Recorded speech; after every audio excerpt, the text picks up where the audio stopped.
Hello everyone. तो शनिवार के दिन एक और बैंक के, प्राइवेट सेक्टर के, ग्रोइंग बैंक के रिजल्ट आ गए। बैंकिंग सेक्टर के करीब करीब सभी के रिजल्ट पूरे हो चुके हैं। तो ये ऑलमोस्ट जो मिड साइज के बैंक हैं या थोड़े बड़े साइज के बैंक हैं उनमें सभी के रिजल्ट पूरे हो गए। सरकारी बैंकों में एसबीआई के रह गए हैं अभी। और तो इनके रिजल्ट्स को आज हम देखेंगे डिटेल में कि इसमें क्या क्या खास बात थी। समझने की कोशिश करेंगे कि कैसे रहे रिजल्ट और क्या हो सकता है एक्शन से शेयर के ऊपर। ये सब समझने की कोशिश करेंगे। तो चलिए चलते हैं अपनी वर्किंग के ऊपर। हमने रिजल्ट्स को कंपेयर करके क्वार्टर एंड क्वार्टर बेसिस और यूनिट बेसिस कंपेयर करके सारे डेटा को कंपाइल करके सब चीज़ें यहाँ निकाल के अपने सामने रख ली हैं। अब सिर्फ हम बात करेंगे। तो इसमें देखिए इनकी टॉप लाइन में जो टोटल इंटरेस्ट अर्नड है वो तो 7% क्वार्टर एंड क्वार्टर बढ़ा, जबकि ईयर ऑन ईयर बेसिस पे ये 40% बढ़ा। मतलब पिछले साल इसी क्वार्टर से 40% बढ़ गया और पिछले क्वार्टर में 7% बढ़ा। तो 7 को अगर 4 से मल्टीप्लाई कर लें तो मान लेते हैं 28%। अब ये आगे भी ग्रो करने का पोटेंशियल रखते हैं, हालांकि चैलेंजिंग होगा लेकिन एक बार मान सकते हैं ऐसा।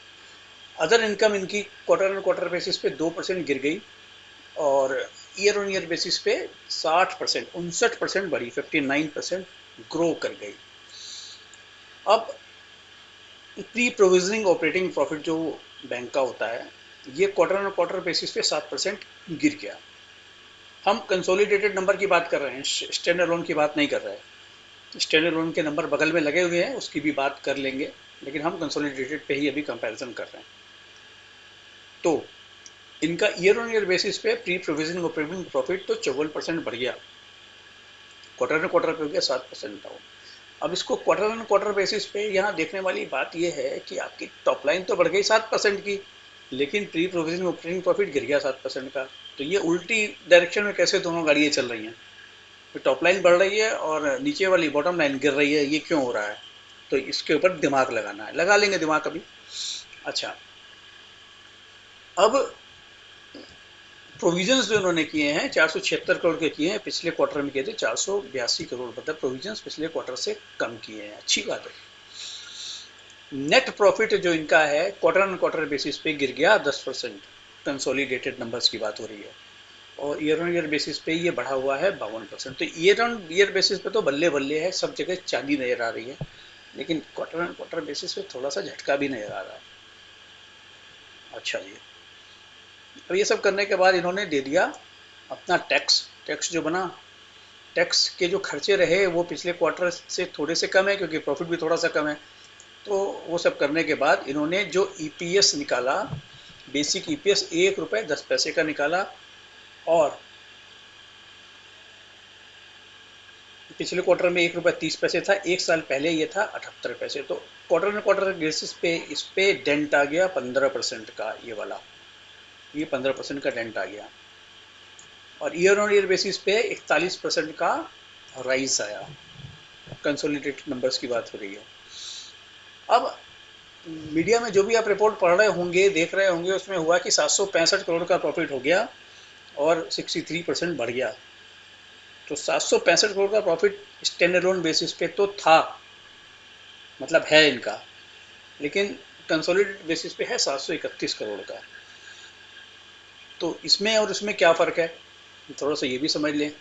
देखिए कंसोलिडेटेड बेसिस, ये कंसोलिडेटेड नंबर्स को अगर देखेंगे ना तो यहाँ पे अदर इनकम जो इनकी स्टैंड अलोन बेसिस पे है वो 1413 करोड़ की है, ये वाली, यहाँ पे 1413 करोड़ की अदर इनकम है, जबकि कंसोलिडेटेड बेसिस पे ये 1363 करोड़ की है। तो 1400, इसमें से फ़र्क अगर कर लें तो 1363 और 50 करोड़ का फ़र्क आ गया यहाँ पे इनके प्रॉफिट में। थोड़े से खर्चों में भी फ़र्क आया, जैसे एम्प्लॉई कॉस्ट को देखोगे आप तो यहाँ पे 1100, यहाँ 1333 करोड़ है और यहाँ पे 1152 करोड़ है। तो सब चीज़ों को अगर कंपाइल करके देखें तो वो 50, ये जो 30 करोड़ का, 30-35 करोड़ का फ़र्क आ रहा है, वो इनकम गिरने की वजह से आ रहा है। अगर इनकम गिर गई, मतलब रिपोर्ट कम हुई कंसोलिडेशन में, इसलिए आ रहा है। तो कंसोलिडेटेड बेसिस पे अगर हम देखें तो 15% की D growth I quarter on quarter basis पे ईपीएस में और उसमें। अब इन्होंने कंसोलिडेटेड बेसिस पे ये अपना एनपीए वगैरह के नंबर तो दिए नहीं है, लेकिन कोई बात नहीं, हम इसको स्टैंडर्ड बेसिस पे ही देख लेते हैं। एनपीए के नंबर देखिए इनके एब्सोल्यूट टर्म्स में भी गिरे हैं और परसेंटेज टर्म्स में भी गिरे हैं। 2.51 से गिर के 2.17 हो गए, जो कि बहुत अच्छी बात है। और नेट एनपीए भी इनके 0.86% से गिर के 0.7% हो गए, जो कि अगेन अच्छी बात है। रिटर्न ऑन एसेट इनका गिर गया, 1.41 से गिर के 1.26 आ गया, यहाँ कंसर्न जरूर है।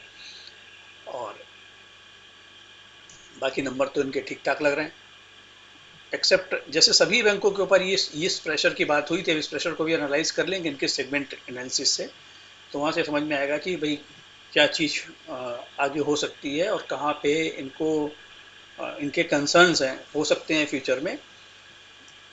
तो देख लेते हैं सीधे सेगमेंट पे। देखिए सेगमेंट वाइज भी हमने इनको एनालाइज कर लिया। हमने क्या एनालाइज किया है, हमने ये देखा है कि किस सेगमेंट में परसेंटेज टर्म्स में कितनी growth I quarter on quarter basis पे, और प्रॉफिट में कितनी growth I quarter on quarter basis पे, और कंट्रीब्यूशन उस सेगमेंट का कितना है। देखिए ट्रेजरी में वो इनकम आती है जो कि आरबीआई के पास पैसा रखते हैं, गवर्नमेंट सिक्योरिटीज बॉन्ड्स वगैरह में इधर उधर इन्वेस्ट कर देते हैं अपने सरप्लस पैसे को पार्क करने के लिए। ऐसे समझ लीजिए मोटा मोटा, सरप्लस पैसे को पार्किंग करके जो ये इनकम लाते हैं वो उनकी ट्रेजरी इनकम होती है। तो ये अपना 28% पैसा की, जो 28% की इनकम आती है इनकी टोटल बिजनेस की, वो ट्रेजरी से आती है। अब ट्रेजरी में क्या हुआ, ट्रेजरी में देखिए रेवेन्यू तो इनका 4% बढ़ा क्वार्टर ऑन क्वार्टर बेसिस पे, लेकिन प्रॉफिट गिर गया 38%। अब आप बताओ क्यों ऐसा हुआ।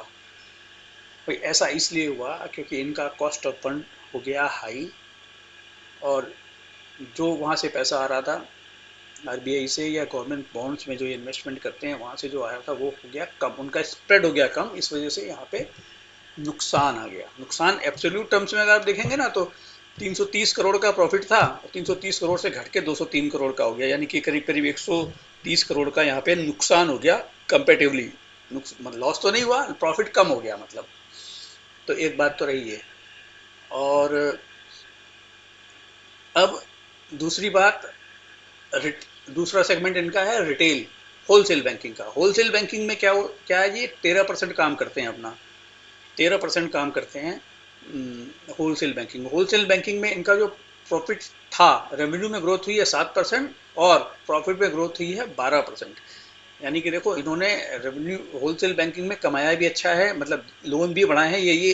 ये अच्छी बात है कि इन्होंने यहाँ पे 1799 करोड़ से बढ़ा करके जो इनकी इनकम आई है 1916 करोड़ आई है, यानी करीब करीब 216-17 करोड़ की एक्स्ट्रा इनकम रेवेन्यू आया है इनका होलसेल बैंकिंग। मतलब होलसेल में इन्होंने लोन दिए हैं और उससे जो इनको इनकम हुई है वो भी 258 करोड़ से बढ़ के 288 करोड़ हुई है। परसेंटेज टर्म्स में ये इसमें 12% की ग्रोथ आई है 7% की रेवेन्यू ग्रोथ में। तो ये इन लाइंस दिख रही है चीज़, ये सही डायरेक्शन में जा रहा है।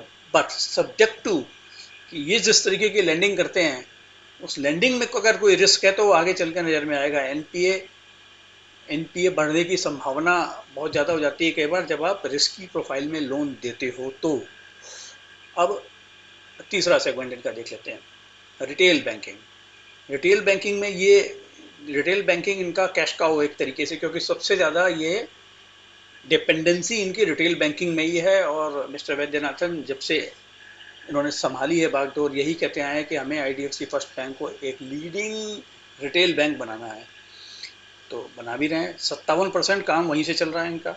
लेकिन क्वार्टर ऑन क्वार्टर बेसिस पे देखा जाए तो रेवेन्यू में तो 9% की ग्रोथ आई है, अच्छी बात है, लेकिन प्रॉफिट पे 6% की गिरावट आ गई।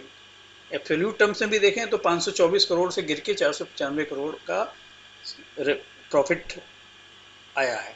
बढ़े हुए रेवेन्यू के साथ में प्रॉफिट गिर गया, तो ये यहाँ भी कंसर्न है। अब अदर बैंकिंग बिजनेस में इनका 1% होता है तो उसकी बात ही नहीं करते। 1% के में तो अगर प्रॉफिट कर लिया या लॉस कर लिया उसकी क्या बात करें।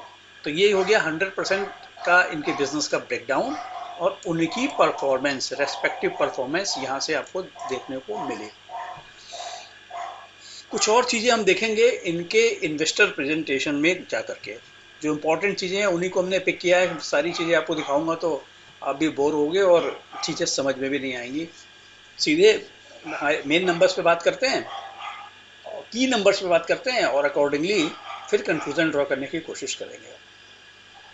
देखिए कासा रेशियो इनका घट गया 357 बेसिस पॉइंट इस क्वार्टर में। तो ये एक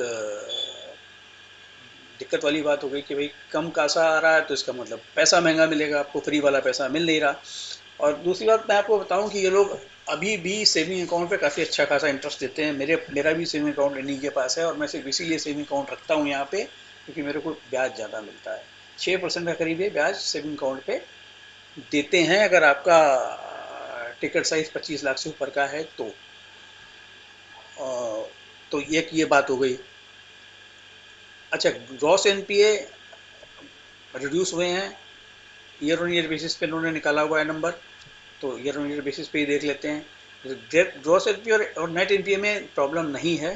प्रोविजन कवरेज रेशियो भी बहुत अच्छा है इनका। 83% बैड लोन्स के प्रोविजन इन्होंने ऑलरेडी किए हुए हैं, पिछले बैड लोन्स के तो सब प्रोविजन कर लिए। रिटर्न ऑन एसेट इनका 1.26% है, जो कि अभी चूँकि नया बैंक है इसलिए इसके कम है। जो इनके एसेट है उनमें और ज़्यादा परफॉर्मेंस आएगी तो ये धीरे धीरे बढ़ जाएगा। रिटर्न ऑन इक्विटी 11.78% है। तो कैपिटल एडिक्वेशन रेशियो 16.96 है, ये भी ठीक ठाक है। तो कंसर्न कहाँ आया इसमें? कंसर्न आया कि भाई कासा गिर रहा है। Saving account, current saving account में भी जो लो टिकट साइज के जो होते हैं ना, 1 लाख 2 लाख, उस पर ज़्यादा ब्याज नहीं देते हैं ये। 2 लाख से 5 लाख से नीचे वालों पे 5 लाख से ऊपर वालों पे ज़्यादा ब्याज देते हैं। और 25 लाख से नहीं, शायद मैं गलत बोल गया, 25 लाख नहीं है वो, 5 लाख है। 5 लाख से ऊपर अगर आप बैलेंस रखते हो तो 6% ब्याज देते हैं ये, ऐसा है। तो ये है। अब इनका जो एक चीज़ और इसमें हाईलाइट करने वाली जो थी कि इनके प्रॉफिट में एक 73 करोड़ का ट्रेडिंग गेन शामिल है। तो ट्रेडिंग गेन यूँ तो पिछले क्वार्टर में जो बम्पर प्रॉफिट हुआ था इनको, उसमें 216 करोड़ का एक ट्रेडिंग गेन था, जो कि इस ट्रेडिंग गेन को आप परमानेंट नेचर का नहीं मान सकते। तो इस जो भी प्रॉफिट है इन्होंने, हालांकि यहाँ पे वैसे नहीं इन्होंने किया हुआ, लेकिन क्वार्टरली इनकम स्टेटमेंट में यहाँ पे ये हाईलाइट करते हैं 73 करोड़ का ये ट्रेडिंग गेन है। और ये operating income excluding trading gain भी निकाल करके देते हैं। ये आप ये देखिए यहाँ निकाल करके दिया हुआ 5,086 करोड़ का इन्होंने operating income excluding trading gain निकाला है, जबकि पिछले क्वार्टर में 4,778 करोड़ का था एक्सक्लूडिंग ट्रेडिंग गेन। तो ये इसको मतलब इस बैंक को कहने का मतलब सिर्फ ये है कि इस बैंक की परफॉर्मेंस को इस ट्रेडिंग गेन की इनकम को एक्सक्लूड करके ही देखना चाहिए। अभी इन्होंने ये जो हमने चीज़ें पहले बात की थी वो कंसोलिडेशन पे बात की थी, ये स्टैंड अलोन पे बात कर रहे हैं यहाँ पे। तीसरी चीज़ जो देखने वाली है एनपीए की, अब इन्होंने गाइडेंस क्या दी है? इन्होंने गाइडेंस कहा है भाई 2 से 2.5% हमारे एनपीए ग्रॉस एनपीए रहेंगे, इससे ज़्यादा नहीं होंगे। तो और नेट एनपीए 1 से 1.2% रहेंगे, इससे ज़्यादा नहीं होंगे। 24-25 की जो ये गाइडेंस दे रहे हैं। प्रोविजन कवरेज ये कह रहे हैं भाई 83% तो बहुत ज़्यादा है ये, लेकिन 70% तक हम मेंटेन करेंगे इसको। चलो वो भी ठीक है। कभी जो नए अभी एनपीए बनेंगे तो उन पर प्रोविजन करना पड़ेगा, तो एक साथ तो 80% नहीं करेंगे, धीरे धीरे करेंगे। अच्छा, नेट इंटरेस्ट मार्जिन अभी इनका 6.33% इन्होंने जून 23 के क्वार्टर में, इससे बड़ा सरप्राइज हो रहा है। जब सब जगह स्ट्रेस ले रहा है तो ये 6.33 कहाँ से आ गया? या तो इसमें कोई एरर है या फिर मुझे नहीं समझ में आया। ये लग रहा है ये इन्होंने 6.33 पिछले क्वार्टर का ही लिख दिया है, जो मार्च 23 वाले क्वार्टर का था। इस क्वार्टर का 6.33 नहीं होना चाहिए, इसमें कुछ मुझे एरर लग रही है, लेकिन इसको चेक करना पड़ेगा। निम्स इनके जो इनकी जो गाइडेंस निम्स की दे रहे हैं 5 से 5.5% दे रहे हैं। देखो ये खुद भी कह रहे हैं कि 6.33% पे हम काम नहीं कर पाएंगे, आगे चल के इतना मार्जिन नहीं रहेगा हमारा, ये मानते हैं। और सही बात भी है, इतने मार्जिन पे काम कर पाना बैंकिंग सेक्टर में आसान नहीं है, क्योंकि एक आप ही थोड़ी बैंकिंग कर रहे हो, सभी लोग बैंकिंग कर रहे हैं। ठीक है। कॉस्ट टू इनकम रेशियो ये इन्होंने जो गाइडेंस दी है 55% की दी है, अभी 71 चल रही है। रिटर्न ऑन एसेट इन्होंने बोला है 1.4 से 1.6 रहेगा हमारा 24-25 वाले फाइनेंशियल ईयर में, अभी 1.26 से थोड़ा सा इम्प्रूव करेगा, क्योंकि इन्हीं एसेट पे और इनकम जनरेट कर पाएंगे। इसका मतलब सीधा सीधा ये हुआ, जो एसेट इनके हैं, जो उनके ब्रांचेज हैं, जो उनका इंफ्रास्ट्रक्चर है, जो उन्होंने कैपिटल इन्वेस्टमेंट किया हुआ है, पैसा लगाया हुआ है, उसी के ऊपर और प्रॉफिट बना पाएंगे, तो ही ये बढ़ेगा। रिटर्न ऑन इक्विटी भी उसी हिसाब से बढ़ेगा, जो उनकी कैपिटल है, शेयर कैपिटल है, उसके ऊपर जब प्रॉफिट बढ़ेगा धीरे धीरे, तो अभी 11.78 है, ये बोल रहे हैं 13 से 15% हो जाएगा। अब इस सारी एनालिसिस का कंक्लूजन क्या रहा? देखिए, बैंक ग्रो तो कर रहा है, बैंक ग्रो कर रहा है, अनडाउटेडली बैंक ग्रो कर रहा है, और स्पीड से ग्रो कर रहा है। काफ़ी एनर्जेटिक इनके MD and CEO mister Vaidyanathan है, लेकिन कंसर्न यही है कि तेज़ी से ग्रो करने के चक्कर में अपने एनपीए को भी संभाल के रख पाएँ, ये इनके लिए चैलेंज होने वाला हो सकता है, अनलेस ये कुछ ऐसा करें। क्योंकि देखो, इनका रूरल रीच तो है नहीं। रूरल रीच की अगर बात करें आप, तो जैसे आपका एयू स्मॉल फाइनेंस बैंक है, हालांकि ये भी बहुत महंगा है, लेकिन इसकी जो रीच है वो रूरल एरिया में है, इसकी एक्सपर्टीज रूरल एरिया की है। कुछ एनबीएफसी की बात करें, चोला फाइनेंस जैसी, उनको तो 8-8 टाइम्स मिल रहा है बुक वैल्यू का, लेकिन उनकी रीच है रूरल एरिया में, वो ऐसे लोगों का फाइनेंस करते हैं जहाँ से वो 24-24, उनका तो नेट इंटरेस्ट मार्जिन होता है 6 से 8-8, 9-9%, 10-10% तक भी हो जाता है। तो वहाँ की क्रेडिट एक्सेस ग्रामीण है, उनका मैं सुन रहा था 12% का स्प्रेड होता है, ये नेट इंटरेस्ट मार्जिन। वो चीज़ इनको भी मिल पाए, क्योंकि ये रूरल एरिया के किंग नहीं है, ये है अर्बन एरिया के किंग।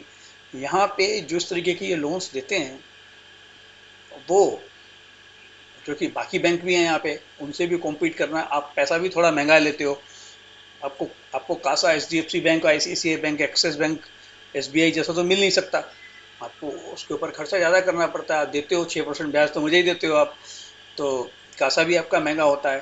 करंट अकाउंट में ठीक है आप नहीं देते हो, वो आपने होलसेल बैंकिंग में भी काम शुरू किया, तो कुछ करंट अकाउंट भी आ रहे हैं, एसएमईज को भी आप लोन दे रहे हो, लेकिन आप जो आपका आपका जो लोन्स का प्रोफाइल है, उस पर जो एनपीए का रिस्क हो सकता है, उसको आप कितना मैनेज कर पाओगे और किस एक्सटेंट तक वो एनपीए होने से उनको बचा पाओगे आप, ये थोड़ा चैलेंजिंग नज़र आता है। क्योंकि एचडीएफसी टाइप के बैंक तो शायद इस तरीके के लोन्स में कम बिलीव करते हैं। अब उन आईडीएफसी बैंक से नॉर्मली फ़ोन आते रहते हैं कि जी पर्सनल लोन आपका प्री अप्रूव पड़ा हुआ है, 8 लाख का, 9 लाख का, 10 लाख का, आप लेते क्यों नहीं हो? अब नहीं लेना है तो भाई क्यों उसको है। तो जिन लोगों का प्रोफाइल अच्छा है उनके तो पीछे पड़ के ये देना चाहते हैं, लेकिन जिनका प्रोफाइल कम अच्छा है उनको भी दे देते हैं, तो ही तो लोन ग्रोथ आ पाएगी इनके बुक्स में। तो चैलेंजेस एनपीए को लेके फ्यूचर में हो सकते हैं, अदरवाइज बैंक ठीक से ग्रो कर रहा है। और वैल्यूशन की बात करें तो 84 के भाव पे ऑलरेडी ट्रेड कर रहा है ये, तो 84 का भाव इस बैंक के इस परफॉर्मेंस के बेसिस पे सस्ता तो बिल्कुल भी नहीं है। ₹1.10 का अगर ईपीएस के हिसाब से भी कैलकुलेट करोगे आप, तो ₹1.10 के हिसाब से अब आगे की गाइडेंस भी थोड़ी सी, क्योंकि ये वाला तो मिलना नहीं इनको 6.33, अगर इस क्वार्टर का के निम्स हैं तो, वैसे है नहीं, मेरे को लगता है कुछ ना कुछ वहाँ पे गड़बड़ है, गलती हो गई है, एरर लग रही है। 5-5.5% के न्यूज़ पे अगर ये आते हैं, एनपीए को कंट्रोल करके रखते हैं, सब कुछ ठीक चलता है इनका, ₹4.40 इस क्वार्टर का 1 साल का फॉरवर्ड ईपीएस अगर कैलकुलेट करते हैं, तो पीई के हिसाब से भी आप अभी करीब करीब 18 से 20 के पीई पे काम कर रहे हो। तो बैंकिंग में 18 से 20 का पीई भाई कौन से दूसरे बैंक को मिल रहा है, except AU small finance bank. उसको मिलने की वजह दूसरी है, क्योंकि वो रूरल एरिया का बैंक है, गांव में जाकर के काम करता है, छोटी जगहों में काम करता है। आप वहाँ आपका वो उस तरीके की बैंकिंग ही नहीं है, आपकी बैंकिंग डिफरेंट है उनसे। तो हालांकि उससे उसके अलावा और किसी बैंक को ये वैल्यूशन अभी, if I am not wrong, तो नहीं मिल रहा है। और वो वैल्यूशन आपको चाहिए, आपको अगर मिलनी चाहिए, तो उसके लिए अभी आपको कंसिस्टेंटली कम से कम 1 साल तक परफॉर्म करना पड़ेगा। और अब जो आपके बुक्स में लोन ग्रोथ आ रही है, आपको प्रूव करना पड़ेगा कि फ्यूचर में एनपीए ना हो। और जब आप ये प्रूव करके दिखा दोगे कि भाई जो हमने लोन्स लिए थे वो बिल्कुल ठीक गए, वो हमारे एनपीए होते ही नहीं है, तो फिर तो सर्टेनली मार्केट आपको रिवॉर्ड करेगा ही करेगा। तो ये इन्फॉर्मेशन आपको कैसी लगी आप कमेंट करके बताइए। चैनल को सब्सक्राइब कर लीजिए और वीडियो को लाइक शेयर भी करते रहिए। Thank you very much.